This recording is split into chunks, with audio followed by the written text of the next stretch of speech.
Tem gente que diz que a velhice traz sabedoria, que com o tempo a gente aprende a perdoar, a relevar, a aceitar as coisas como elas são. Mas essas pessoas, com todo o respeito, nunca olharam pela janela da própria sala e viram caixas de papelão no porta-malas do carro do próprio filho. Caixas vazias, dobradas, prontas para embalar uma vida inteira sem pedir permissão. Me chamo Isaura Mendes Figueiredo, tenho 68 anos, e essa história começa numa terça-feira de manhã que eu jamais vou esquecer. Eu estava na cozinha terminando de preparar um bolo de fubá. Sabe aquele cheiro que toma conta da casa inteira? Aquele aroma de farinha torrada com erva doce que parece abraçar a gente? Pois é, era esse o cheiro que preenchia cada canto da minha casa naquela manhã. A mesma receita que minha mãe me ensinou quando eu tinha 12 anos. A mesma receita que eu fiz milhares de vezes durante a infância do meu filho Renato, quando ele corria para a cozinha dizendo que aquele era o melhor cheiro do mundo. Naquela terça-feira, o cheiro ainda era o mesmo. Mas o menino que eu criei tinha se transformado em alguém que eu mal reconhecia. A campainha tocou às 9h42 da manhã. Eu sei o horário exato porque olhei para o relógio da parede antes de ir atender. Aquele relógio de pêndulo que era do meu pai, que marca as horas nessa casa há mais de 30 anos. Limpei as mãos no pano de prato bordado, ajeitei o cabelo que tinha prendido num coque frouxo e fui até a porta. Mas antes de abrir, fiz o que sempre faço. Olhei pela janela da sala para ver quem era, e foi aí que meu coração parou. Estacionado na frente da minha casa, bem onde costumava ficar o carro do meu falecido marido décadas atrás, estava o carro do Renato. Um sedã prata que ele tinha comprado no ano anterior, financiado em 60 vezes porque a Denise, minha nora, insistiu que precisavam de um carro à altura da posição social deles. Mas não foi o carro que me fez gelar, foi o que tinha dentro dele. O porta-malas estava aberto. E lá dentro, empilhadas com cuidado, havia pelo menos umas 10 caixas de papelão. Daquelas caixas grandes de mudança, sabe? Dobradas, organizadas, esperando para serem montadas. Minha mente demorou alguns segundos para processar o que aquilo significava. E quando processou, senti como se alguém tivesse jogado um balde de água gelada nas minhas costas. Meu filho tinha vindo me tirar de casa e já tinha trazido as caixas para embalar minha vida. A campainha tocou de novo, mais insistente dessa vez. Respirei fundo, coloquei a mão na maçaneta e abri a porta com a expressão mais neutra que consegui reunir. Lá estava Renato, meu filho mais velho, 45 anos, cabelo começando a rarear nas entradas, barriga um pouco mais proeminente do que da última vez que nos vimos, que já fazia uns 3 meses. Ele usava uma camisa social azul clara e calça de sarja, como se estivesse indo para uma reunião de negócios. Ao lado dele, um homem que eu não conhecia, uns 40 anos, terno azul marinho bem cortado, pasta de couro preta na mão, sapatos engraxados brilhando no sol da manhã. Tinha aquele sorriso ensaiado de quem trabalha com vendas. Aquele sorriso que não chega aos olhos. Renato nem me abraçou, nem me beijou no rosto. Nem perguntou como eu estava, se tinha dormido bem, se o joelho ainda doía nas manhãs frias. Ele simplesmente passou por mim e entrou na casa como se fosse dono dela. Na verdade, ele achava que era. O homem de terno me estendeu a mão com aquele sorriso profissional e se apresentou como Sérgio Almeida, corretor de imóveis especializado na região. Disse que era um prazer conhecer a proprietária de uma casa tão bem localizada. Eu apertei a mão dele mecanicamente, ainda tentando entender o que estava acontecendo. Mas no fundo, eu já sabia. Renato parou no meio da sala e olhou ao redor com aquele ar de avaliador que eu conhecia desde a adolescência. Ele sempre teve vergonha dessa casa. Vergonha do sofá que não era de couro legítimo, vergonha da televisão que não era a maior do mercado, vergonha das paredes que eu mesma pintei porque não podia pagar pintor. Ele olhava para cada canto como quem olha para um problema a ser resolvido. E então ele disse, com aquela voz que parecia já ter ensaiado no carro, aquela voz de quem anuncia uma decisão tomada sem consultar ninguém. Mãe, a senhora está muito velha para morar sozinha nessa casa enorme. Eu e a Denise conversamos e decidimos que é hora de vender isso aqui e colocar a senhora num lugar mais adequado. Lugar mais adequado. Essas 3 palavras entraram no meu peito como 3 pregos finos. Eu conheço meu filho. Conheço cada tom de voz, cada expressão facial, cada jeito de desviar o olhar quando está mentindo ou omitindo. E naquele momento, olhando para ele parado na minha sala com um corretor do lado, eu soube exatamente o que lugar mais adequado significava. Significava um asilo, um quarto pequeno com cama de solteiro e banheiro compartilhado. Um lugar onde velhos inconvenientes são depositados quando atrapalham os planos dos filhos. Um lugar onde eu esperaria a hora de partir sem dar trabalho para ninguém. O corretor, alheio à tensão que se instalava no ar, começou a circular pela sala fazendo comentários profissionais. Que a metragem era boa, que a localização era privilegiada, que casas assim estavam valorizadas no mercado atual. Ele tirou uma trena do bolso e começou a medir a parede como se eu não estivesse ali, como se eu fosse parte da mobília que seria vendida junto com o imóvel. Renato o acompanhava, apontando detalhes, mencionando a cozinha espaçosa, o quintal com árvores frutíferas, os 3 quartos no andar de cima. Falava da minha casa como se ela já fosse dele, como se a venda já estivesse decidida e eu fosse apenas uma formalidade a ser resolvida. E sabe o que eu fiz? Eu poderia ter gritado, poderia ter chorado. Poderia ter implorado para o meu filho não fazer isso comigo, não me jogar fora como se eu fosse um móvel velho que não serve mais. Seria o que ele esperava. Seria o que qualquer pessoa esperaria de uma senhora de 68 anos sendo expulsa da própria casa. Mas eu não sou qualquer pessoa. Respirei fundo. Senti o cheiro do bolo de fubá que ainda estava no forno. E disse, com a voz mais calma que consegui encontrar: "Vocês devem estar com sede depois da viagem. Deixa eu preparar um café fresquinho. Acabei de passar." Vi a confusão nos olhos de Renato. Uma fagulha de surpresa que ele tentou disfarçar rapidamente. Ele esperava resistência. Esperava drama. Esperava a velha fragilizada se agarrando às paredes, chorando que não queria ir embora. Não esperava hospitalidade. O corretor, claramente aliviado por não estar presenciando um escândalo familiar, aceitou o convite com aquele sorriso educado.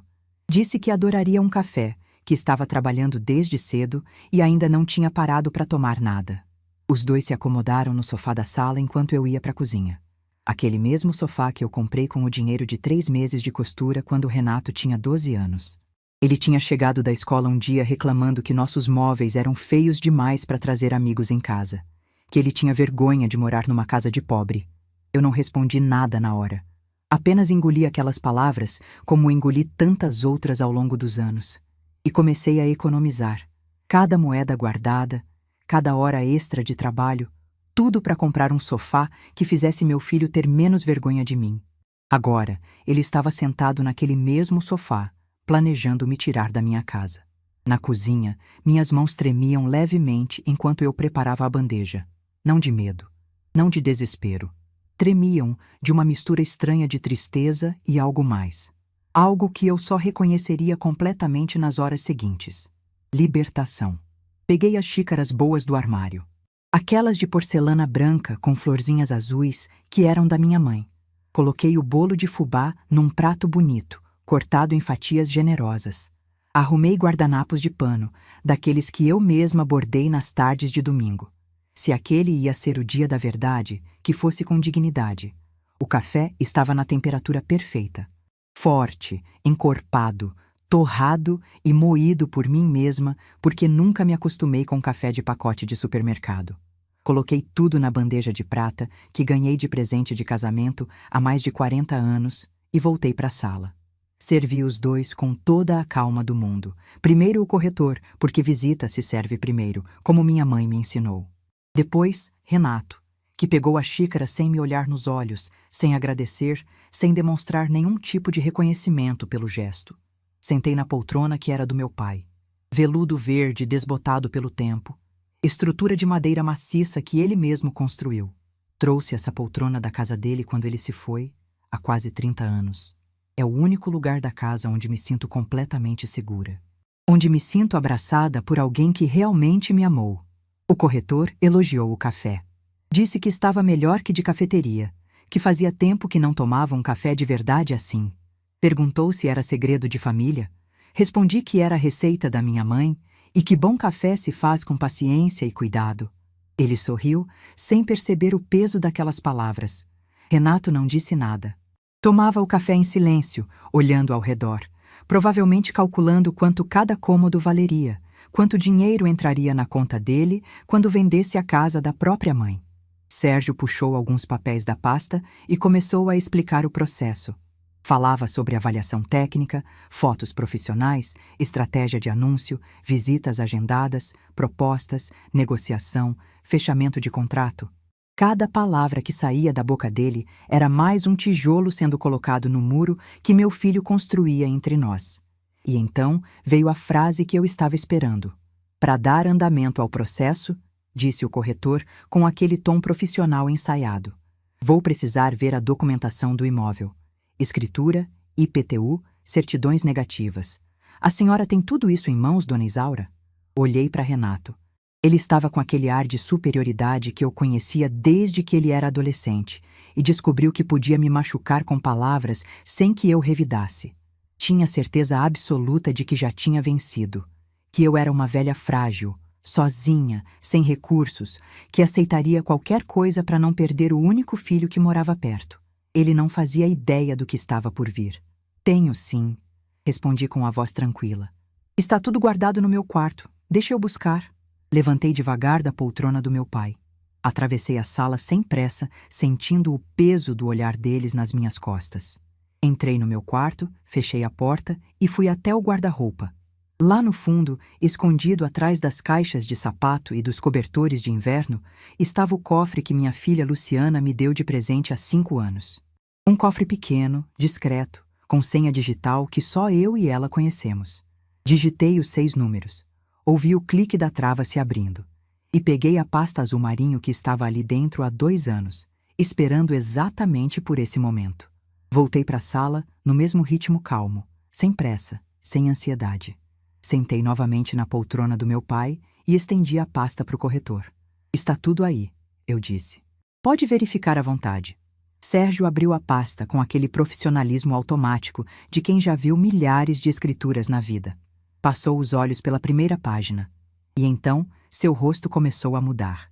Primeiro veio a confusão, depois a surpresa, depois o constrangimento de quem percebe que entrou numa situação muito mais complicada do que imaginava. Ele olhou para mim, olhou para Renato. Voltou a olhar para os papéis como se esperasse que eles mudassem de conteúdo.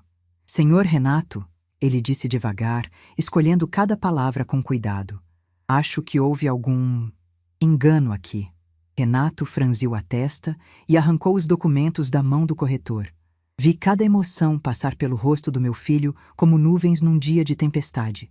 Irritação, confusão, choque e, finalmente, pânico. Porque ali, na escritura da casa onde ele pretendia me expulsar, não estava mais o meu nome. O nome na escritura era outro. Dr. Fabiano Carvalho, advogado. E abaixo, uma cláusula de usufruto vitalício, garantindo que eu, Isaura Mendes Figueiredo, tinha o direito de morar naquela casa até o último dia da minha vida, sem que ninguém pudesse me tirar de lá, sem que ninguém pudesse vender nada, sem que ninguém pudesse me descartar como se eu fosse lixo. O silêncio que se seguiu foi o mais poderoso que eu já presenciei. E enquanto meu filho empalidecia na minha frente, segurando os papéis que provavam que ele não tinha poder nenhum sobre mim, eu tomei mais um gole do meu café. Estava na temperatura perfeita. Mas antes de contar o que aconteceu depois daquele silêncio na sala, preciso voltar no tempo. Preciso que vocês entendam como eu cheguei até aquele momento. E, principalmente, preciso que vocês entendam por que eu estava preparada. Porque ninguém nasce forte. A gente se torna forte quando não tem outra escolha.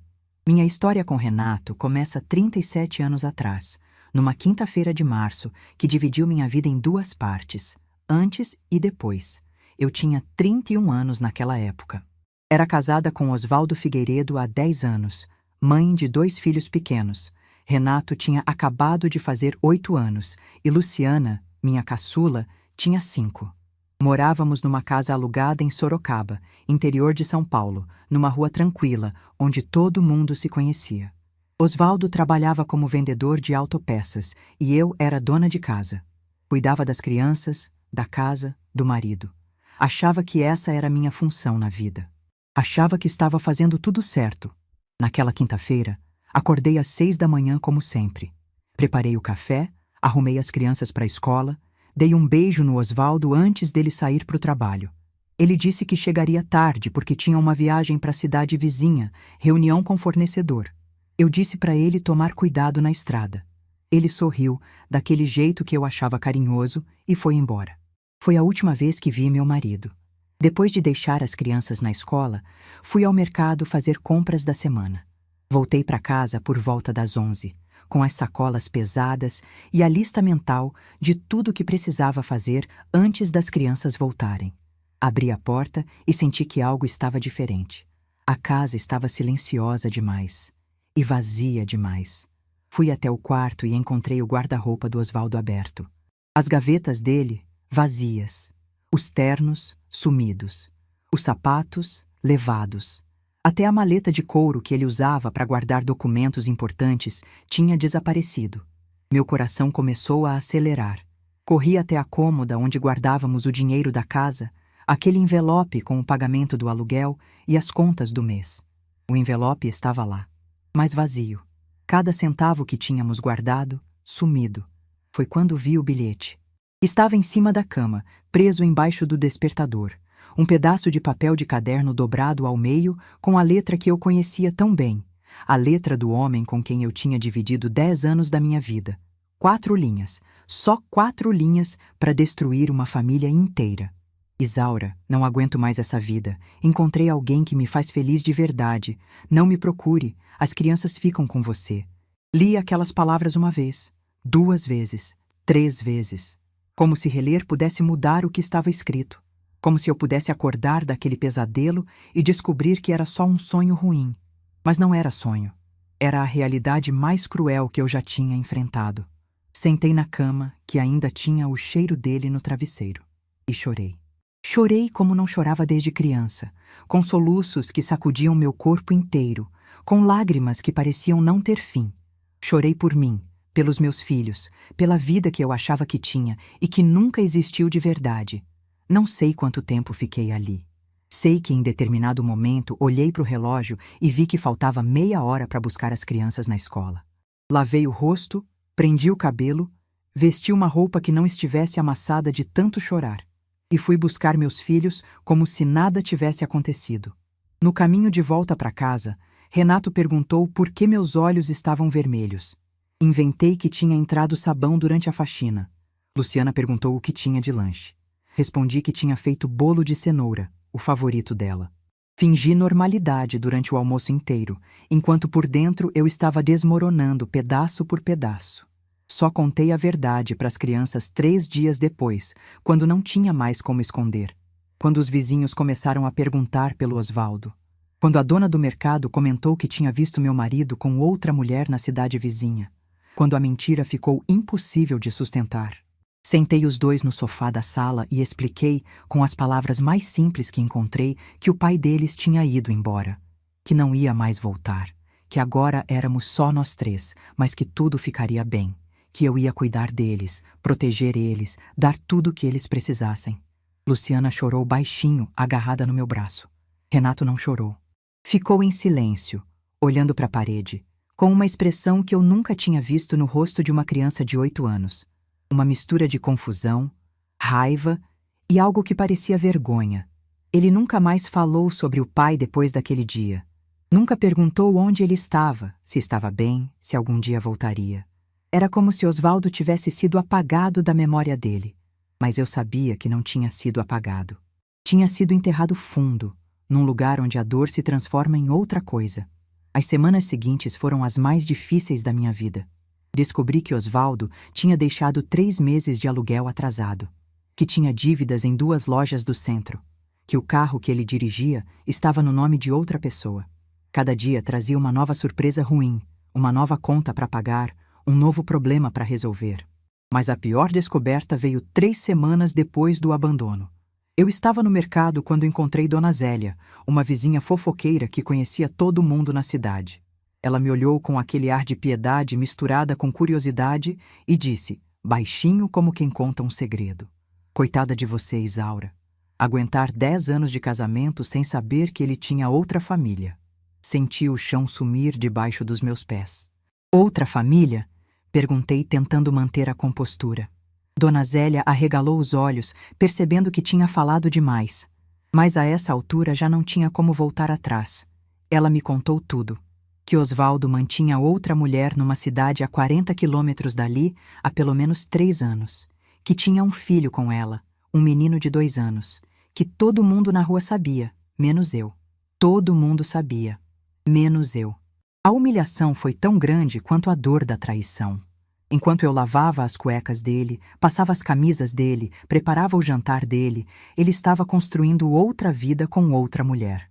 Enquanto eu economizava cada centavo para pagar as contas, ele estava gastando nosso dinheiro com outra família. Enquanto eu dormia sozinha, esperando ele voltar das viagens de trabalho, ele estava na cama de outra. E os vizinhos sabiam. As colegas da escola dos meus filhos sabiam. O dono do bar da esquina sabia. Todos olhavam para mim com pena, cochichando pelas costas, e eu nem desconfiava. Naquela noite, depois de colocar as crianças para dormir, sentei na cozinha escura e pensei seriamente em desistir de tudo. Não sabia como ia pagar o aluguel do mês seguinte. Não sabia como ia alimentar meus filhos. Não sabia como ia olhar na cara das pessoas que tinham rido de mim pelas costas durante anos. Mas então, Renato apareceu na porta da cozinha. Ele devia ter acordado com sede, ou talvez tivesse ouvido meu choro abafado. Ficou ali parado, de pijama, olhando para mim com aqueles olhos grandes que pareciam entender mais do que uma criança de 8 anos deveria entender. "Mãe", ele disse baixinho, "a senhora vai ficar bem?" Olhei para o meu filho, para o menino que dependia de mim para tudo, que confiava em mim para mantê-lo seguro num mundo que tinha acabado de provar ser muito mais cruel do que eu imaginava. "Vou sim, meu filho", respondi, enxugando as lágrimas. "Nós vamos ficar bem." E naquele momento, decidi que seria verdade, custasse o que custasse. No dia seguinte, peguei a máquina de costura que tinha sido da minha mãe e coloquei na sala de casa. Saí batendo de porta em porta, oferecendo serviços de ajuste e reparo de roupas. Aceitei qualquer trabalho que aparecesse. Bainha de calça por R$1, troca de zíper por 2, ajuste de vestido por 5. Cada moeda contava. Durante os primeiros anos, minha rotina era desumana. Acordava às 5 da manhã para adiantar serviço antes das crianças levantarem. Preparava o café, arrumava eles para a escola, levava, voltava correndo e costurava até a hora de buscar. Almoçava em 10 minutos, ajudava com o dever de casa, preparava o jantar, colocava eles para dormir. E então voltava para a máquina e costurava até não conseguir mais manter os olhos abertos. Minhas mãos ficaram cheias de calos. Meus dedos, marcados por agulhas. Minhas costas, doloridas de ficar curvada sobre a máquina horas a fio. Mas nunca deixei faltar comida na mesa. Nunca deixei faltar material escolar. Nunca deixei meus filhos perceberem o tamanho do sacrifício que eu fazia por eles. Ou pelo menos achava que não deixava. Renato sempre foi observador demais para o próprio bem. Ele via as olheiras debaixo dos meus olhos. Via os curativos nos meus dedos. Via que eu comia menos no jantar para sobrar mais para eles. E em vez de gratidão, eu via nos olhos dele algo que me partia o coração. Vergonha. Ele tinha vergonha de mim. Vergonha da mãe costureira. Vergonha da casa simples. Vergonha de não ter as mesmas coisas que os colegas de escola. Um dia, ele chegou em casa chorando porque um colega tinha zombado da roupa dele. Disse que os outros meninos usavam tênis de marca e ele usava tênis de feira. Que as mães dos outros iam buscar de carro e eu ia a pé. Que ele era o mais pobre da sala e todo mundo sabia. Eu abracei meu filho e prometi que ia melhorar. Que um dia ele teria tudo o que merecia. Que eu ia trabalhar mais, economizar mais, fazer o impossível para ele não passar vergonha. E fiz. Comecei a aceitar trabalhos mais pesados. Costurava uniformes escolares em lote, passava noites inteiras terminando vestidos de noiva, pegava serviços de fábricas que pagavam por peça. Minha produção triplicou. Minha saúde começou a dar sinais de cansaço, mas eu ignorava. O importante era que Renato pudesse ter um tênis decente, uma mochila que não fosse remendada, um lanche que não fosse só pão com margarina. 6 anos depois do abandono, quando eu tinha 37 anos, consegui juntar dinheiro suficiente para dar entrada numa casa própria. Uma casa pequena, simples, mas nossa. Financiei em 20 anos, com parcelas que apertavam o orçamento todo mês, mas cada boleto pago era uma vitória. O momento em que peguei as chaves foi um dos mais felizes da minha vida. Finalmente tínhamos um lugar que ninguém podia tirar da gente. Um endereço fixo. Um lar. A mesma casa que Renato, 31 anos depois, queria vender para me jogar num asilo. Luciana, que na época tinha 11 anos, comemorou a mudança com festa. Ajudou a pintar as paredes, escolheu a cor do quarto dela, plantou flores no jardim. Ela entendia o valor daquilo. Entendia o tamanho do esforço que tinha nos trazido até ali. Renato, com 14 anos, reclamou que o quarto dele era pequeno demais, que a rua era longe do centro, que a casa não tinha garagem. Cada palavra era uma agulha no meu coração já tão perfurado. Mas eu engolia e seguia em frente. Porque mães fazem isso. Mães aguentam. Quando Renato terminou o ensino médio, eu trabalhei ainda mais para pagar o cursinho, as apostilas, a matrícula da faculdade. Ele queria fazer administração numa faculdade particular, porque a pública era coisa de gente sem ambição. Eu não discuti. Peguei empréstimo, vendi a aliança de casamento que ainda guardava por não sei qual motivo, fiz hora extra até perder a conta. Ele se formou aos 23 anos, com média regular, e conseguiu emprego numa empresa boa de logística. Subiu de cargo rápido porque Renato sempre soube se vender bem. Cada conquista dele eu comemorava como se fosse minha. Porque era. Cada degrau que ele subiu foi construído com o suor das minhas mãos, com as noites que eu não dormi, com os sonhos que eu abri mão para que ele pudesse ter os dele. E ele nunca agradeceu. Não uma vez sequer. Quando me apresentou Denise, a mulher com quem ia se casar, eu tentei gostar dela. Juro que tentei. Mas desde o primeiro aperto de mão, senti que ela me olhava como se eu fosse um problema a ser tolerado. Um defeito no currículo do marido que ela escolheu. No casamento deles, paguei metade das despesas, porque a família dela disse que estava passando por um momento difícil. Sentei na segunda fileira porque a primeira era reservada para a família mais próxima. Nenhuma foto oficial tinha meu rosto no centro. Eu estava sempre na beirada, quase cortada, como se fosse uma intrusa na felicidade do meu próprio filho. Mas eu aguentei, porque achava que era isso que mães faziam. Aguentar, perdoar, aceitar, até o dia em que descobri que tinha limites. Limites que nem eu mesma conhecia. Limites que meu filho e minha nora estavam prestes a conhecer da pior forma possível. Os primeiros anos do casamento de Renato e Denise foram de tolerância mútua. Eu fingia que não percebia os olhares de desprezo dela. Ela fingia que me suportava porque eu ainda era útil. E eu era útil, muito útil. Quando meu primeiro neto nasceu, Gustavo, eu estava na sala de espera do hospital às 3 da manhã. Tinha ido de ônibus porque não tinha carro, atravessado a cidade inteira no escuro, só para estar lá quando meu neto chegasse ao mundo. Renato apareceu na porta da maternidade com aquele sorriso de pai pela primeira vez e disse que era um menino saudável, 3,5 quilos, olhos escuros como os dele. Chorei de alegria. Achei que aquele bebê ia nos reaproximar, que ser avó ia me dar um lugar de volta na vida do meu filho. Como eu estava enganada. Nos primeiros meses, Denise me deixava ajudar. Eu ia na casa deles 3 vezes por semana, cozinhava, limpava, cuidava do Gustavo enquanto ela descansava. Achava que estava sendo valorizada, que finalmente tinham percebido que eu era mais do que uma velha inconveniente. Mas a verdade era outra. Eu era mão de obra gratuita. Babá sem salário. Empregada doméstica que ainda agradecia pela oportunidade de servir. Quando Gustavo fez 6 meses, Denise voltou a trabalhar. E adivinha quem ficou cuidando do bebê? Eu. Todos os dias, das 7 da manhã às 6 da tarde. 11 horas por dia trocando fralda, dando mamadeira, ninando para dormir, brincando no chão. Sem receber um centavo. Sem receber sequer um obrigado no final do dia. 2 anos depois, veio Beatriz. Minha netinha de olhos claros e sorriso que derretia meu coração. E a rotina se repetiu.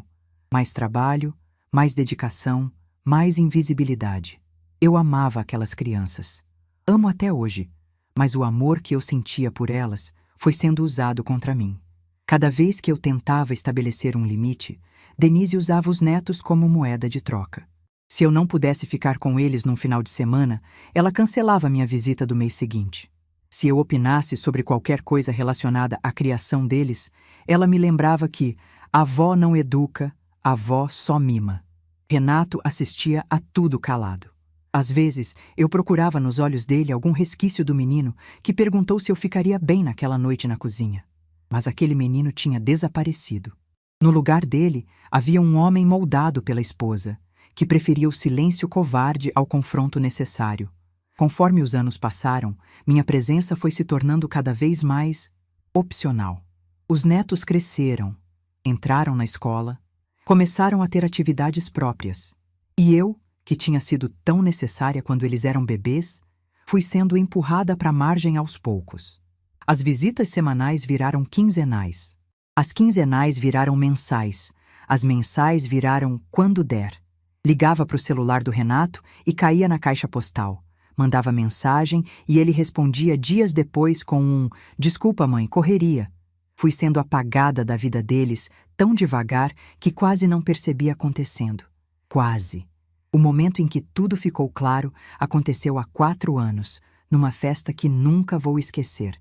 Era o aniversário de 70 anos da mãe de Denise. Dona Maristela, uma senhora que sempre me tratou com aquela cordialidade gelada de quem se acha superior. O evento seria num salão de festas chique no centro da cidade, com buffet completo, decoração profissional, banda ao vivo, o tipo de festa que eu nunca pude dar para os meus filhos, mas que a família da minha nora considerava o mínimo. Fui convidada. Ou melhor, convocada. Denise ligou uma semana antes dizendo que seria estranho se a mãe do Renato não aparecesse, que as pessoas iam comentar, que eu precisava ir para manter as aparências. Manter as aparências. Era isso que eu representava para eles. Uma aparência a ser mantida.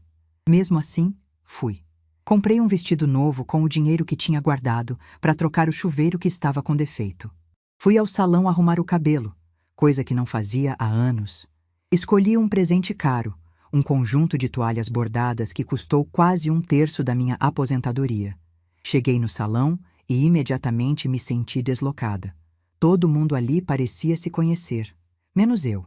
As amigas de Dona Maristela, os sócios do marido dela, os parentes de Denise, que eu só via em casamentos e batizados. Todos conversando em rodinhas fechadas das quais eu não fazia parte. Procurei Renato com os olhos e encontrei ele do outro lado do salão, rindo de alguma piada com os cunhados. Nossos olhares se cruzaram por um segundo. Ele acenou de longe, aquele aceno rápido de quem cumpre uma obrigação, e voltou para a conversa sem vir me cumprimentar. Sentei numa mesa com outras senhoras que eu não conhecia. Esposas de amigos do pai de Denise, pelo que entendi. Elas conversavam sobre viagens para a Europa, sobre os netos que estudavam em escolas particulares caríssimas, sobre os filhos que tinham se dado bem na vida. Eu não tinha nada para contribuir. Então fiquei em silêncio, comendo o jantar que estava incluído no convite, sentindo o peso da minha insignificância a cada garfada. Em determinado momento, precisei ir ao banheiro. Levantei, atravessei o salão tentando não esbarrar em ninguém e entrei no corredor que levava aos toaletes. Foi quando ouvi meu nome. Parei no meio do corredor, sem saber se deveria continuar ou voltar. A voz vinha de uma salinha lateral, uma espécie de copa onde ficavam os garçons. A porta estava entreaberta e eu reconheci imediatamente quem estava falando. Era Denise. "A sogra veio?" perguntou outra voz feminina. Parecia ser uma das amigas dela. "Veio, coitada. Tadinha, né? A gente tem que convidar. Fica estranho se não vier." A voz de Denise tinha aquele tom de falsa piedade que eu conhecia bem. "Mas ela não te dá trabalho?" Denise riu. Uma risada curta, desdenhosa. "Trabalho ela já não dá mais. Não serve mais nem para cuidar das crianças. As crianças já estão grandes. Agora é só uma velha que fica ligando toda semana querendo visita. Mas fazer o quê, né? Pelo menos ela já tá no fim da vida. Deve durar o quê? Mais uns 5, 10 anos no máximo? Quando ela for, o Renato herda aquela casa. Aí sim a gente resolve muita coisa." Senti minhas pernas fraquejarem. A amiga riu também. "Casa boa? Ótima localização. O bairro valorizou muito. Deve estar valendo uns 500, 600 mil fácil. Com esse dinheiro a gente quita o apartamento e ainda sobra para viajar." E o Renato concorda com isso? O Renato concorda com tudo que eu falo. Ele sabe que a mãe dele é um peso. Só não tem coragem de resolver logo a situação. Fica nessa de, ai, é minha mãe. Mas quando a velha bater as botas, vai agradecer. Não sei como consegui me manter de pé. Não sei como não desabei ali mesmo no corredor. Minhas mãos tremiam, minha visão embaçou, senti um gosto amargo subindo pela garganta. Ela estava contando os dias para minha partida. Ela estava esperando eu ir embora desse mundo para ficar com minha casa. E meu filho sabia. Meu filho concordava. Voltei para o salão em silêncio. Não fui ao banheiro. Sentei na minha mesa, comi mais um pouco do jantar, sem sentir gosto de nada, e esperei uma hora decente para ir embora. Não me despedi de Renato. Não me despedi de Denise. Simplesmente levantei, peguei minha bolsa e saí pela porta dos fundos como uma sombra que ninguém nota desaparecer. Naquela noite, deitada na minha cama, olhando para o teto do meu quarto, eu tomei uma decisão. Eu não ia morrer, esperando que eles me valorizassem. Eu não ia passar meus últimos anos sendo tratada como um obstáculo entre meu filho e minha casa. Eu ia me proteger, custasse o que custasse. Na semana seguinte, tive uma consulta médica de rotina. Há alguns meses eu vinha sentindo um cansaço diferente, uma falta de ar que aparecia sem motivo, uma dorzinha no peito que ia e voltava. Achava que era coisa da idade, estresse, preocupação. Mas o médico pediu exames.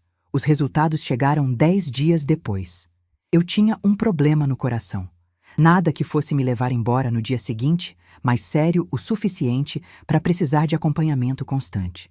O médico disse que com tratamento e cuidados eu poderia viver muitos anos ainda, mas que precisava reduzir o estresse, cuidar da alimentação, fazer atividade física leve. Quando contei para Renato, esperando talvez uma fagulha de preocupação, ele não perguntou como eu estava me sentindo. Não ofereceu ajuda. Não demonstrou preocupação. A primeira coisa que ele disse foi: "Mãe, a senhora precisa pensar no futuro. Essa casa é grande demais para a senhora. Seria melhor vender e usar o dinheiro para se instalar num lugar com assistência médica." Olhei para o meu filho e não reconheci mais nada daquele menino que eu criei. Foi quando procurei ajuda. Dona Carmen era uma senhora da minha igreja, uns 5 anos mais velha que eu, que tinha passado por uma situação parecida. Os filhos dela tentaram interná-la num asilo para ficar com o apartamento. Ela lutou na justiça, provou que estava em plenas condições mentais e cortou relações com toda a família. Num domingo depois da missa, criei coragem e contei para ela o que estava vivendo. Ela ouviu tudo sem me interromper, segurando minha mão com aquelas mãos enrugadas que já tinham visto tanta coisa. "Isaura", ela disse quando terminei, "você precisa se proteger. E eu conheço a pessoa certa para te ajudar." Foi assim que conheci Dr. Fabiano Carvalho. O escritório dele ficava no centro, numa sala simples mas organizada. Dr. Fabiano tinha uns 60 anos, cabelos grisalhos, óculos de armação grossa e um jeito calmo de falar que imediatamente me passou confiança. Me ofereceu água, me ouviu contar toda a minha história sem interromper uma única vez. E quando terminei, ficou em silêncio por quase 1 minuto. "Dona Isaura", ele disse finalmente, "a senhora tem todo o direito de proteger seu patrimônio. E mais importante, tem o direito de viver em paz na sua própria casa pelo tempo que quiser." Ele me explicou as opções. Eu poderia fazer um testamento deixando a casa para quem eu quisesse. Poderia criar uma cláusula de usufruto. Ou poderia fazer algo mais definitivo. Transferir a propriedade para outra pessoa de confiança, mantendo o direito de morar ali até o fim dos meus dias. A terceira opção me assustou no início. Parecia radical demais, arriscada demais. E se o advogado me enganasse? E se eu perdesse tudo? Dr. Fabiano foi paciente. Explicou cada detalhe, cada proteção legal, cada garantia. Mostrou contratos semelhantes que já tinha feito. Explicou como o usufruto funcionava.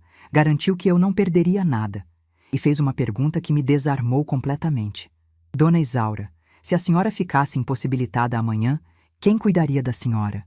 Abri a boca para responder e não saiu nada, porque a resposta honesta era devastadora. Luciana morava em Belo Horizonte, trabalhava como enfermeira em turnos pesados, tinha a vida dela. E Renato já tinha deixado claro, através de anos de pequenas rejeições, que eu era um problema a ser resolvido. não uma mãe a ser cuidada. É isso que a gente precisa proteger, Dr. Fabiano continuou. Não só a casa, a senhora, sua tranquilidade, sua dignidade. Durante 3 meses, trabalhamos juntos nos detalhes. Dr. Fabiano se tornou mais que um advogado. Se tornou um amigo. Era a primeira pessoa em muito tempo que me tratava com respeito genuíno, que perguntava minha opinião, explicava cada passo, nunca me fez sentir tola ou incapaz. No final, decidimos pela transferência da propriedade para o nome dele, com contrato de usufruto vitalício registrado em cartório. Para qualquer pessoa de fora, a casa agora pertencia ao Dr. Fabiano Carvalho, mas legalmente eu tinha garantido meu direito de morar ali pelo resto da vida. Ninguém poderia me tirar. Ninguém poderia vender. Ninguém poderia me usar como moeda de troca. Renato não ficou sabendo. Denise não ficou sabendo. Ninguém ficou sabendo. Guardei os documentos no cofre que Luciana tinha me dado e esperei. Eu não sabia quando a tentativa viria, mas depois do que ouvi naquela festa, sabia que viria. Era só questão de tempo. E veio. 2 anos depois, numa terça-feira de manhã, com caixas de papelão no porta-malas. Agora vocês entendem por que eu estava calma quando servi aquele café.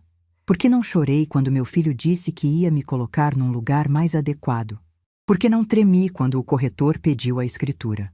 Eu tinha passado 2 anos esperando aquele momento. E ele finalmente tinha chegado. O rosto do meu filho estava branco como papel.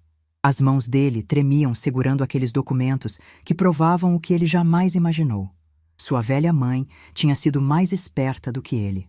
Sérgio, o corretor, levantou do sofá devagar, como quem percebe que entrou numa casa onde não deveria estar.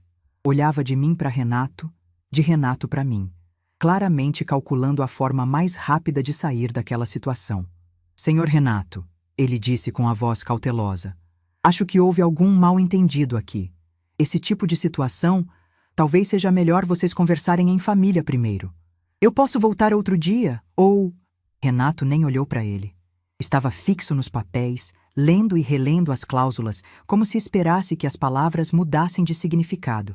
Pode ir, eu disse para o corretor, com a mesma calma com que tinha servido o café. Obrigada pela visita, desculpa pelo transtorno. Sérgio não esperou segunda autorização. Pegou a pasta, murmurou algo sobre ligar depois e praticamente correu para a porta. Ouvi o carro dele dando partida antes mesmo de Renato conseguir formular uma frase completa. Quando a porta se fechou, o silêncio tomou conta da sala. Meu filho continuava parado no meio do cômodo, os papéis amassados na mão, a respiração pesada. Eu permaneci sentada na poltrona do meu pai, as mãos cruzadas no colo, esperando. Tinha esperado 2 anos por aquele momento. Podia esperar mais alguns minutos. Que droga é essa? A voz de Renato saiu estrangulada, como se as palavras custassem a passar pela garganta. Que merda é essa, mãe? Não respondi. Apenas sustentei o olhar dele, sem piscar, sem me encolher. Quem é esse Fabiano Carvalho? Por que a casa está no nome de outra pessoa? Ele sacudiu os papéis na minha direção, a voz subindo de volume a cada palavra. A senhora foi enganada? Esse cara aplicou um golpe na senhora? Tomei mais um gole do meu café antes de responder. Ainda estava morno. Perfeito. Não fui enganada, Renato. Dr. Fabiano é meu advogado. Eu transferi a propriedade da casa para o nome dele há 2 anos, com uma cláusula de usufruto vitalício registrada em cartório. Isso significa que eu moro aqui até o dia em que eu decidir não morar mais. Ninguém pode me tirar daqui. Ninguém pode vender nada. Nem você. Vi as engrenagens girando na cabeça do meu filho. Primeiro veio a confusão, tentando entender o que eu tinha dito. Depois veio a raiva, quando finalmente entendeu. E por último, veio algo que eu nunca tinha visto no rosto dele quando olhava para mim. Medo. Medo de quê? Eu não sabia ao certo. Medo de ter perdido o controle da situação. Medo de não ter mais poder sobre mim. Ou talvez medo de perceber que a velha que ele achava tão fácil de manipular tinha se antecipado a cada movimento dele. A senhora é louca. Ele disse isso baixo, quase um sussurro. Completamente louca. Entregou a casa para o primeiro espertinho que apareceu com uma conversa bonita. A senhora foi manipulada, mãe. Esse advogado viu uma velha sozinha, vulnerável, e aproveitou. Coloquei a xícara na mesa de centro, devagar, sem pressa. Renato, vou falar uma vez só, então presta atenção. Minha voz saiu firme, mais firme do que eu mesma esperava. Eu não sou louca, não fui manipulada, e não sou vulnerável. Sou uma mulher que passou 37 anos da vida criando você sozinha, trabalhando até as mãos sangrarem, abrindo mão de tudo para te dar uma vida digna. Levantei da poltrona e dei um passo na direção dele. Renato recuou instintivamente, como se eu fosse uma desconhecida. E como você me retribuiu? Aparecendo na minha casa com caixas de mudança no porta-malas, sem nem me perguntar se eu concordava. Trazendo um corretor para avaliar o lugar onde eu vivo há mais de 30 anos, como se fosse um imóvel qualquer à venda. Me tratando como se eu fosse um móvel velho que precisa ser removido para vocês terem mais espaço. Mãe, não foi assim. Foi sim. Interrompi antes que ele pudesse terminar. Foi exatamente assim. E eu sei por quê. Eu sei o que a Denise pensa de mim, Renato. Eu ouvi. Ouvi ela dizendo que eu já tô no fim da vida, que vocês só precisam esperar eu ir embora para herdar essa casa e quitar o apartamento de vocês. O rosto dele mudou. A raiva deu lugar a algo parecido com pânico. Eu não sei do que a senhora está falando. Sabe sim. Você sabe muito bem. E mesmo sabendo, você deixou. Deixou ela falar de mim desse jeito. Deixou ela me tratar como um obstáculo. Deixou ela transformar sua mãe num problema a ser resolvido. E agora, você vem aqui, na minha casa, com caixas de papelão prontas para embalar minha vida, achando que eu ia aceitar numa boa? Renato abriu a boca para responder, mas eu levantei a mão. Eu ainda não terminei. Durante anos eu engoli desaforo, engoli humilhação, engoli a indiferença de vocês, porque achava que era isso que mãe fazia. Aguentar, perdoar, aceitar qualquer coisa em nome do amor de mãe. Mas sabe o que eu aprendi, Renato? Aprendi que amor não é ser capacho, amor não é deixar pisarem em você. E amor de mãe não significa amor sem limites. Fui até a porta da sala e abri. A porta está aberta. Você é meu filho e vai continuar sendo meu filho até o último dia da minha vida. Mas enquanto você me vir como um problema a ser resolvido, enquanto você deixar sua esposa me tratar como uma velha esperando a hora de partir, não tem lugar para você na minha casa. Renato ficou parado no meio da sala, os papéis ainda amassados na mão, parecendo uma criança perdida. Por um segundo, só um segundo, vi nele o menino de 8 anos que apareceu na porta da cozinha, perguntando se eu ficaria bem. Mas aquele menino tinha feito escolhas, e agora precisava viver com as consequências delas. Ele saiu sem dizer mais nada. Passou por mim sem me olhar nos olhos, atravessou o jardim da frente, entrou no carro com as caixas vazias no porta-malas e foi embora. Eu fiquei na porta até o carro desaparecer no fim da rua. Só então fechei a porta e encostei nela, sentindo o peso daqueles minutos. E pela primeira vez, desde que vi as caixas pela janela, deixei as lágrimas caírem. Não eram lágrimas de arrependimento. Não eram lágrimas de medo. Eram lágrimas de alívio, de libertação, de uma dor antiga que finalmente encontrava uma saída. Chorei por 10 minutos, talvez 15. Chorei por todos os anos em que engoli o choro para não parecer fraca. Chorei por todas as vezes em que fingi que estava tudo bem quando não estava. Chorei pela mãe que eu tinha sido e pela mulher que eu estava me tornando. Depois, lavei o rosto, guardei as xícaras de porcelana no armário e liguei para Dr. Fabiano para contar o que tinha acontecido. Os meses que se seguiram foram de guerra silenciosa. Renato não desistiu fácil. Uma semana depois daquela terça-feira, ele apareceu de novo. Dessa vez sem corretor, sem caixas, mas com a mesma intenção. Tentou me convencer de que tinha entendido errado, de que nunca quis me magoar, de que a gente podia conversar e resolver tudo. Eu o recebi educadamente. Ofereci café, biscoito, sentei com ele na sala, como se fôssemos dois conhecidos tendo uma conversa casual. E quando ele terminou de falar, eu disse simplesmente: minha decisão está tomada, Renato. A casa está protegida. Eu estou protegida. Se você quiser me visitar como filho, será sempre bem-vindo. Mas se vier para tentar me convencer a mudar alguma coisa, vai perder a viagem. Ele saiu frustrado, mas não desistiu. 2 semanas depois, mandou Denise. Minha nora apareceu com um sorriso que eu nunca tinha visto no rosto dela. Trouxe os netos junto, usando Gustavo e Beatriz como arma emocional. As crianças correram para me abraçar, dizendo que sentiam minha falta. Meu coração apertou. Aquelas crianças não tinham culpa de nada. Eram apenas peças no jogo sujo que os pais delas estavam jogando. Abracei meus netos, dei beijo, ofereci bolo. Mas quando Denise começou a conversa melosa sobre como tudo tinha sido um mal-entendido, sobre como eles só queriam o meu bem, sobre como eu estava sozinha demais naquela casa grande, eu interrompi. Denise, eu sei exatamente o que você pensa de mim. Eu ouvi o que você disse na festa da sua mãe há 4 anos. Ouvi você contando os dias para eu ir embora desse mundo e vocês ficarem com essa casa. Então poupa seu fôlego e o meu tempo. Se você quer que eu faça parte da vida dos meus netos, vai ter que aprender a me respeitar, não como sogra, como ser humano.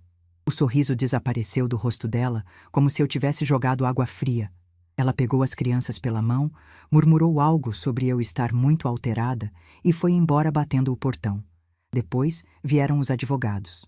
Renato contratou um advogado para questionar a transferência do imóvel. Alegou que eu estava em estado de vulnerabilidade quando assinei os documentos, que tinha sido vítima de um golpe, que não estava em condições mentais de tomar aquela decisão. Dr. Fabiano respondeu cada ataque com elegância e precisão. Apresentou laudos médicos provando minha lucidez na época da transferência. Apresentou testemunhas que confirmaram que eu sabia exatamente o que estava fazendo. Apresentou documentos mostrando que tudo foi feito dentro da lei, com todas as proteções necessárias. O processo durou 4 meses. No final, o juiz arquivou o caso, reconhecendo que a transferência tinha sido legal, voluntária e feita por uma mulher em plenas condições mentais. Renato ainda tentou recorrer, mas Dr. Fabiano disse que não tinha base jurídica nenhuma. Era caso encerrado. Mas a cartada final veio de onde ninguém esperava. Nem mesmo eu. 6 meses depois da terça-feira das caixas, Dr. Fabiano me ligou pedindo para ir ao escritório dele. Disse que tinha uma informação importante para me passar. Fui no dia seguinte, sem imaginar o que ele tinha para me contar. Dona Isaura, ele começou depois de me servir água. A senhora lembra daquele empréstimo que fez para o Renato há 8 anos? Para ele dar entrada no apartamento? Claro que eu lembrava. 120 mil reais. Tudo que eu tinha conseguido juntar em décadas de trabalho.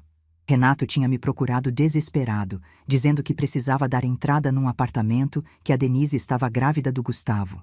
Pediu emprestado, prometeu pagar em parcelas. Nunca pagou 1 centavo.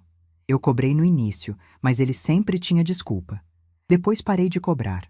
Achei que era o preço de ser mãe. Lembro, sim, respondi para o Dr. Fabiano. Por quê? Ele sorriu. Um sorriso discreto, mas com um brilho nos olhos que eu ainda não tinha visto, porque a senhora teve a sabedoria de documentar esse empréstimo. Na época, a senhora me procurou para fazer um contrato simples, lembra? Reconhecido em cartório, com valor, data e assinatura dos dois. Eu lembrava vagamente. Tinha sido ideia de uma amiga, que disse que empréstimo entre família também precisava de papel passado. Na época achei exagero, mas fiz mesmo assim. Esse contrato ainda é válido, dona Isaura.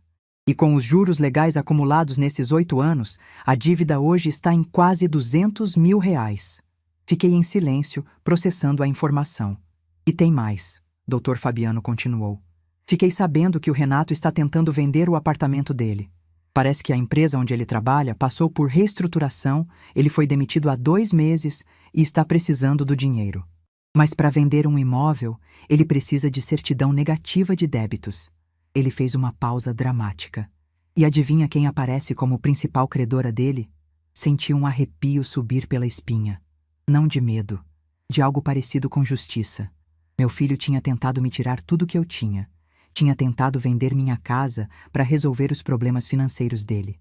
E agora descobria que não podia vender nada sem antes resolver a dívida que tinha comigo. Dr. Fabiano me perguntou o que eu queria fazer. Se queria executar a dívida judicialmente, se queria negociar, se queria simplesmente perdoar e seguir em frente. Pensei por uma semana antes de responder. No final, escolhi o caminho do meio. Não perdoei a dívida, porque isso seria premiar a ingratidão, seria dizer que ele podia me tratar daquele jeito sem consequências. Mas também não executei judicialmente, porque isso destruiria meu filho por completo, e meus netos não tinham culpa das escolhas do pai. Propus um acordo. Renato pagaria a dívida em parcelas ao longo de 10 anos, com juros reduzidos.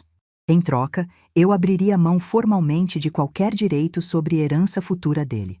Cada um seguiria sua vida, sem obrigações além do pagamento mensal. Ele aceitou. Não tinha escolha. A primeira parcela chegou no mês seguinte. R$ 3.000 depositados na minha conta no dia 15.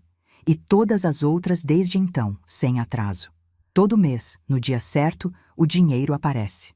Um lembrete silencioso de que respeito não se implora, se conquista. 2 anos se passaram desde aquela terça-feira de manhã em que meu filho apareceu com caixas de papelão no porta-malas, querendo embalar minha vida. 2 anos. Parece pouco quando a gente fala assim, mas foram 730 dias de transformação, de cura, de descobertas sobre mim mesma que eu nunca imaginei que faria aos 68, 69 e agora 70 anos de idade. Sim, fiz 70 anos no mês passado, e pela primeira vez em muito tempo comemorei meu aniversário do jeito que eu quis, com as pessoas que realmente se importam comigo. Luciana veio de Belo Horizonte, especialmente para a festa. Minha filha, aquela menina de 5 anos que chorou agarrada no meu braço quando contei que o pai tinha ido embora, hoje é uma mulher de 42 anos, enfermeira respeitada, mãe de 2 filhos lindos que me chamam de vovó com um carinho que aquece minha alma. Ela chegou na sexta-feira anterior ao meu aniversário com o marido Pedro e os meninos, Davi de 12 anos e Theo de 9. Ficaram hospedados aqui em casa, no quarto que era dela quando criança. Ver aquele quarto cheio de vida de novo, ouvir risadas de crianças pelos corredores, sentir o cheiro de café misturado com bolo no fim da tarde. Foi como voltar no tempo, mas para um tempo que eu nunca tive. Na noite em que chegou, depois que as crianças dormiram, Luciana sentou comigo na varanda e segurou minha mão. "Mãe", ela disse com os olhos marejados, "eu tenho tanto orgulho da senhora, tanto orgulho. A senhora fez o que eu nunca tive coragem de fazer. Colocou limites. Parou de aceitar ser maltratada em nome de um amor que só existia de um lado." Apertei a mão dela de volta. "Eu aprendi tarde, minha filha. Mas aprendi. Antes tarde do que nunca." Ela sorriu. "E sabe o que mais me impressiona? A senhora não fez por vingança. Fez por respeito próprio. Isso é muito mais difícil. Vingança qualquer um consegue. Dignidade exige força de verdade." Naquela noite, conversamos até quase 2 da manhã. Contei detalhes que nunca tinha contado para ela, sobre a festa da sogra da Denise, sobre o que eu ouvi no corredor, sobre as noites em que chorei sozinha, achando que era isso que mães deviam fazer. Ela chorou comigo, se indignou comigo e, no final, me abraçou tão forte que senti que aquele abraço curava feridas que eu nem sabia que ainda estavam abertas. A festa de aniversário foi no sábado à tarde. Nada de salão chique ou buffet caro. Foi aqui mesmo, no quintal da minha casa, embaixo da jabuticabeira que meus filhos subiam quando eram pequenos. Dona Carmen veio, aquela que me indicou o doutor Fabiano. As amigas da igreja vieram. Vizinhas que me conhecem há décadas vieram. Até doutor. Fabiano apareceu, com a esposa e um presente que me fez chorar. Uma placa de madeira entalhada com a frase: "A força de uma mulher não se mede pelos anos, mas pelas tempestades que ela atravessou de pé." Foram umas 30 pessoas no total. Gente que me vê como Isaura, não como a mãe do Renato ou a avó do Gustavo. Gente que gosta de mim pelo que eu sou, não pelo que eu posso oferecer. E sabe quem mais apareceu? Gustavo e Beatriz. Meus netos, hoje com 15 e 13 anos, vieram sem os pais. Chegaram de Uber, meio tímidos, trazendo um presente embrulhado em papel colorido. Quando vi os 2 entrando pelo portão, meu coração disparou. Fazia meses que não os via de perto. Gustavo, que já está quase da minha altura, veio primeiro. Me deu um abraço desajeitado de adolescente e disse baixinho no meu ouvido: "Desculpa por tudo, vó. A gente sente sua falta." Beatriz veio logo atrás, com aqueles olhos claros que sempre me derreteram. Me abraçou chorando e ficou assim por um tempo, sem dizer nada. Não precisava dizer.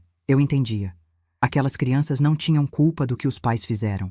Eram apenas duas almas jovens presas no meio de um conflito que não criaram. E naquele abraço, senti que o vínculo entre nós não tinha sido destruído. Tinha sido transformado. Depois da festa, sentei com os dois na varanda enquanto Luciana e as amigas organizavam a cozinha. Perguntei como eles estavam, como estava a escola, o que andavam fazendo. Gustavo me contou que tinha entrado no time de vôlei. Beatriz disse que estava aprendendo a tocar violão. Conversa simples, de avó e netos, sem a sombra dos pais pairando sobre cada palavra. Em determinado momento, Beatriz criou coragem e perguntou: Vó, a senhora ainda tá brava com o papai? Olhei para minha neta com toda a ternura que eu tinha. Não, meu amor, eu não tô brava.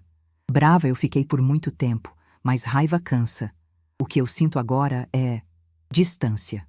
Seu pai fez escolhas que me magoaram muito, e as escolhas têm consequências. Mas eu ainda amo ele, porque é meu filho. Só que agora eu também me amo. E quando a gente se ama de verdade, não aceita mais ser maltratada. Por ninguém.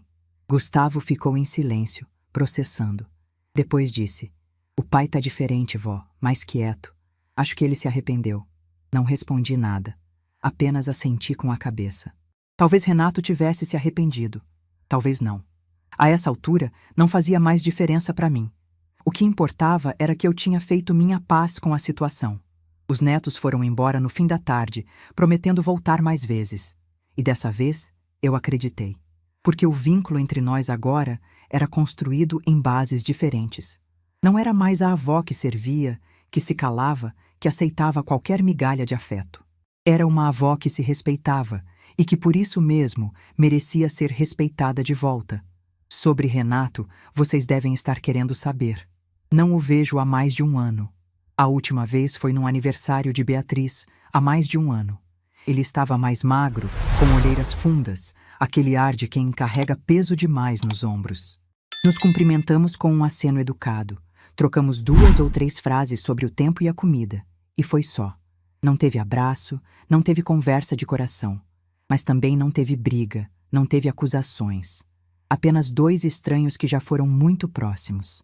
As parcelas da dívida continuam chegando todo mês. R$ 3.000 no dia 15, sem atraso. Já são 22 parcelas pagas. Faltam 98. 10 anos de pagamento, como combinamos. Cada depósito que aparece na minha conta é um lembrete silencioso do que aconteceu entre nós. Não fico feliz nem triste quando vejo. Apenas registro e sigo em frente. Soube por Gustavo que Renato e Denise venderam o apartamento depois de regularizar a situação comigo. Compraram um menor, num bairro mais afastado. Denise, segundo os netos, reclama o tempo todo da injustiça que eu cometi contra eles.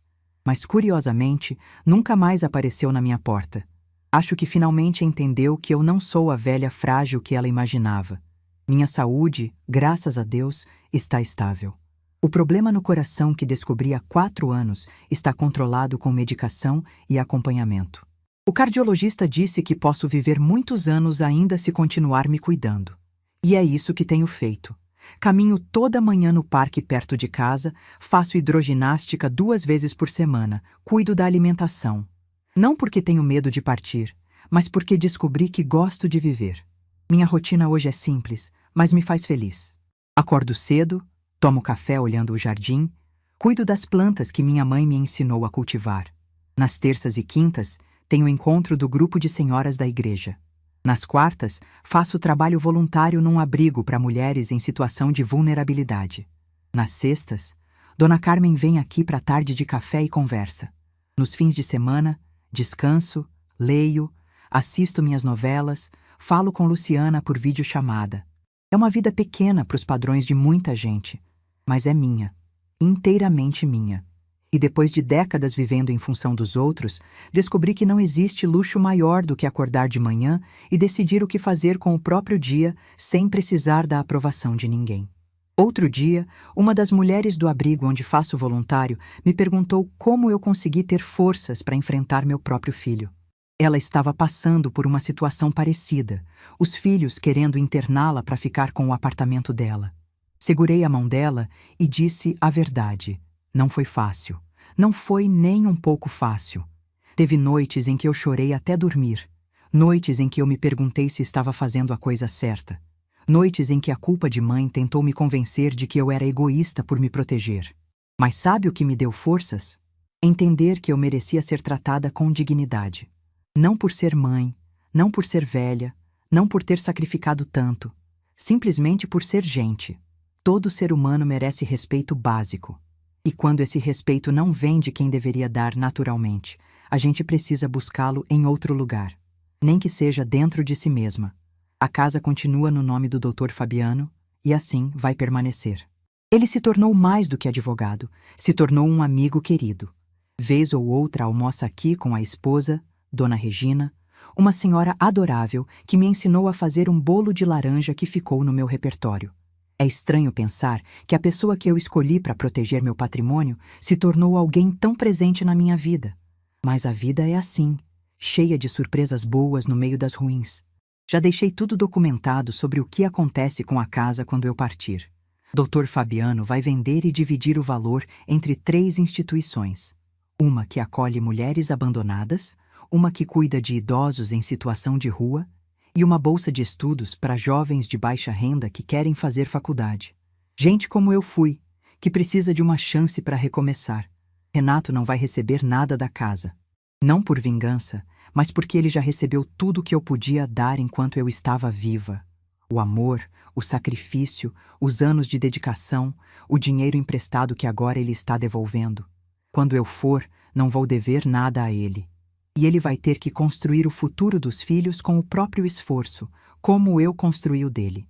Luciana vai herdar as coisas que realmente importam. As joias da minha mãe, que passaram de geração em geração. Meus cadernos de receitas escritos à mão, com as letras das mulheres da minha família. A máquina de costura que me salvou quando eu não tinha mais nada. E a poltrona do meu pai, aquela de veludo verde onde eu sentei para servir café para o corretor no dia em que mudei minha vida. Às vezes, de noite, quando a casa fica em silêncio e eu me sento nessa varanda olhando as estrelas, penso em tudo que passei para chegar até aqui. Penso no abandono de Osvaldo, nos anos de sacrifício, na vergonha do Renato, no desprezo da Denise, na festa dos 70 anos onde descobri que era apenas um obstáculo esperando ser removido. E penso em como eu poderia ter continuado aceitando. Poderia ter engolido mais essa, perdoado mais uma vez, fingido que não tinha ouvido nada. Poderia ter deixado Renato vender minha casa e me colocar num asilo para passar meus últimos anos apagada, invisível, esperando uma hora que ninguém torcia para que chegasse logo. Mas eu não deixei. Eu escolhi me proteger.